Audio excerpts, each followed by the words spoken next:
1 Samuel, chapitre 1. Un homme nommé Elkana vivait à Ramathaïm Tsophim, dans la région montagneuse d'Éphraïm.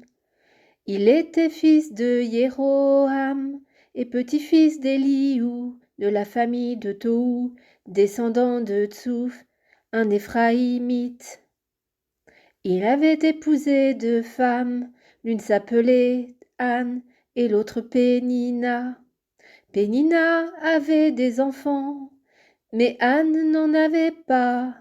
Chaque année, Elkana se rendait de sa ville à Silo pour y adorer l'Éternel, le Seigneur des armées célestes, et pour lui offrir des sacrifices. Les 2 fils d'Élie, Ophni et Phinéas, y officiaient comme prêtres de l'Éternel. Le jour où Elkana offrait son sacrifice, il attribuait des parts de viande à sa femme Pénina et à tous ses enfants. Et il donnait une double part à Anne parce qu'il l'aimait, bien que le Seigneur l'ait empêché d'avoir des enfants. Sa rivale ne cessait de la vexer pour l'irriter contre Dieu, de ce qu'il l'ait rendue stérile. Cela se reproduisait chaque année, toutes les fois qu'Anne se rendait au sanctuaire de l'Éternel. Pénina l'exaspérait. Alors Anne pleurait et restait sans manger. Elkana lui demandait: Anne, pourquoi pleures-tu? Pourquoi restes-tu sans manger? Pourquoi es-tu si malheureuse? Est-ce que je ne vaux pas mieux pour toi que 10 fils? Cette fois-ci, après qu'on eut mangé et bu à Silo, Anne se leva et se rendit au sanctuaire de l'Éternel.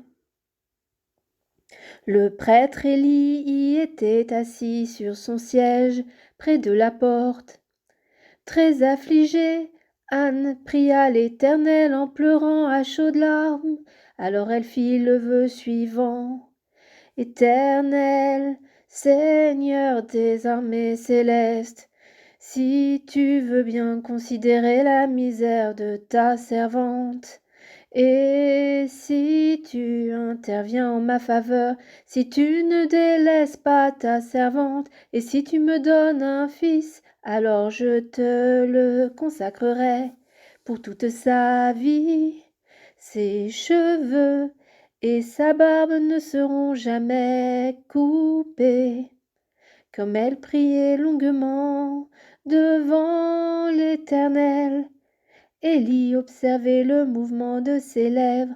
Anne priait intérieurement, ses lèvres bougeaient, mais on n'entendait pas sa voix. Élie pensa qu'elle était ivre et il l'interpella. Combien de temps encore veux-tu étaler ton ivresse? Va cuver ton vin ailleurs.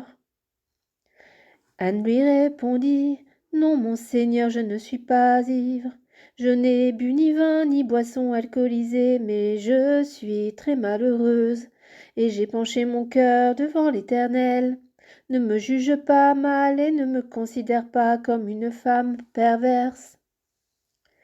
Si j'ai prié aussi longtemps, c'est parce que mon cœur débordait de chagrin et de douleur. Dans ce cas, lui dit Élie, va en paix, et que le Dieu d'Israël exauce la requête que tu lui as adressée. Anne répondit: Je me recommande à ta bienveillance. Puis elle s'en alla, se restaura, et son visage fut différent. Le lendemain de bon matin, Elkana et sa famille se prosternèrent devant l'Éternel. Puis ils rentrèrent chez eux à Rama. Elkana s'unit à Anne, sa femme, et l'Éternel intervint en sa faveur. Elle fut enceinte, et au terme de sa grossesse, elle mit au monde un garçon auquel elle donna le nom de Samuel. Dieu a entendu. Car, dit-elle, je l'ai demandé à l'Éternel. L'année suivante, Elkana se rendit de nouveau à Silo avec toute sa famille pour offrir à l'Éternel le sacrifice annuel et pour accomplir le vœu qu'il avait fait. Mais Anne ne l'accompagna pas. Elle dit en effet à son mari, j'attends que l'enfant soit sevré. Alors je l'emmènerai à Silo pour le présenter à l'Éternel, et il restera là-bas pour toujours.